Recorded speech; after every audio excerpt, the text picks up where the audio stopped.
Eric Arthur Blair, plus connu sous son nom de plume George Orwell, est né en Inde en 1903, alors que l'Empire britannique était à son apogée. Après la Première Guerre mondiale, il est en poste en Birmanie, dans la police impériale, se faisant remarquer par sa capacité à se mêler aux populations, apprenant vite les langues autochtones. Et c'est cette capacité d'adaptation qui lui sera bien utile, on va le voir un peu plus loin. Dans l'entre-deux-guerres, il a oscillé entre révolution, pacifisme, socialisme et bellicisme. Il s'est alors essayé à de nombreuses œuvres littéraires peu ou mal reçues. Dans l'Ardèche, à Paris et à Londres en 1933, le Quai de Wigan en 1937, Hommage à la Catalogne en 1938.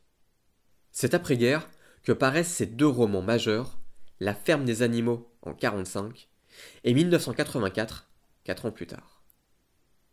Ces deux romans et fables dystopiques majeures, en particulier 1984, anticipent notre basse époque de surveillance globale et d'indifférence à l'égard de la vérité. En témoignent ces expressions entrées dans notre vocabulaire, époque orwellienne, ministère de la vérité, novlangue, Big Brother. Ces romans rassemblent des réflexions ébauchées de longue date par Orwell. Les rapports de classe, le déploiement d'une société de contraintes qui supprimerait jusqu'à la conscience des issues de secours.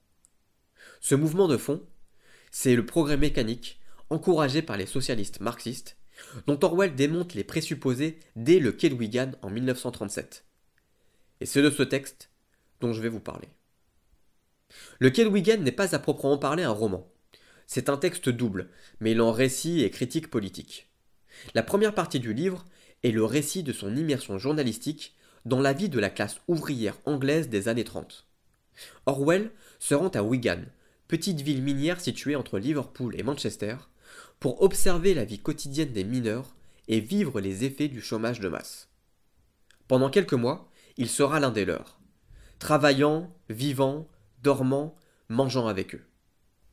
Il dort dans leurs pensions, visite leurs maisons, décrit leur hygiène, leurs habitudes alimentaires, étudie leur mentalité. Une des séquences remarquables du récit est sa description de sa descente à la mine. Il décrit sa lente progression souterraine, lui qui est assez grand par rapport aux autres mineurs, parfois à quatre pattes ou en rampant, depuis la sortie de l'ascenseur exigu qui mène les mineurs à 400 mètres sous terre jusqu'au front de taille, parfois situé plusieurs kilomètres plus loin. Claustrophobe, s'abstenir. On peut se demander ce qu'a à nous dire un reportage, vieux de près de 90 ans, réalisé de surcroît dans un monde qui n'existe plus. Du point de vue journalistique d'abord, le reportage d'Orwell vaut mieux que toutes les écoles de journalisme, à part peut-être celle d'Éléments. Orwell s'inclut dans le récit et pratique un journalisme qualifié aujourd'hui de gonzo.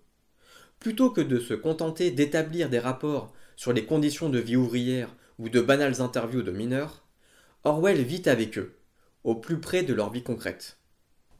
Lorsque, en 2009, la journaliste Florence Aubenas veut appréhender par elle-même la crise économique qui fait rage, elle empruntera la même voie qu'Orwell.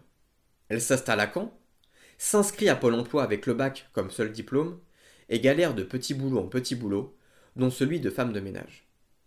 Son récit immersif, le quai de Ouistreham, s'inspire du quai de Wigan jusque dans son titre. Au-delà de la qualité journalistique du quai de Wigan, la réflexion que mène Orwell dans la deuxième partie du livre est magistrale et plus que jamais d'actualité. Je vous avais dit que le livre était double. La seconde partie du livre est consacrée aux conclusions politiques qu'Orwell tire de son immersion auprès de la classe ouvrière. C'est une vive critique de l'idée que des gens comme lui, membres de la bourgeoisie culturelle de gauche, pourraient un jour établir des relations de fraternité avec les membres des classes ouvrières. Il écrit : « J'ai connu beaucoup de socialistes bourgeois. J'ai écouté des heures durant leurs tirades contre leur propre classe. Et pourtant, jamais je n'en ai rencontré un seul qui se soit converti aux manières des prolétaires. » Il suffit d'écouter François Bégodeau pour juger de la pertinence de ce type de formule. Orwell met en lumière comment les différences sociales, culturelles et éducatives entravent la réalisation d'une société sans classe.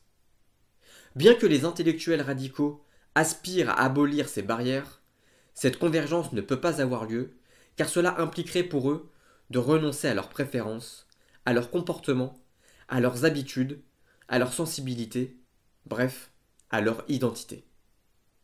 Pire, ils devraient se départir d'un sentiment tenace qui les habite, le dégoût et le rejet des manières de vivre des gens d'en bas. Il n'y a qu'à se rappeler l'attitude de certains éditorialistes ou intellectuels de gauche pendant les Gilets jaunes pour s'en convaincre. L'éloignement culturel entre les classes éduquées et les catégories populaires est aujourd'hui totalement documenté. Qu'on pense aux ouvrages prémonitoires de Jean-Claude Michéa sur la critique du libéralisme culturel ou sur la sécession des élites de Christopher Lasch à Christophe Guilluy. Or, il est déjà au cœur du quai de Wigan dès 1937. On peut imaginer que le George Orwell de 2025 serait allé travailler dans un entrepôt Amazon ou aurait pris son vélo pour apporter leur commande Uber Eats aux bobos parisiens.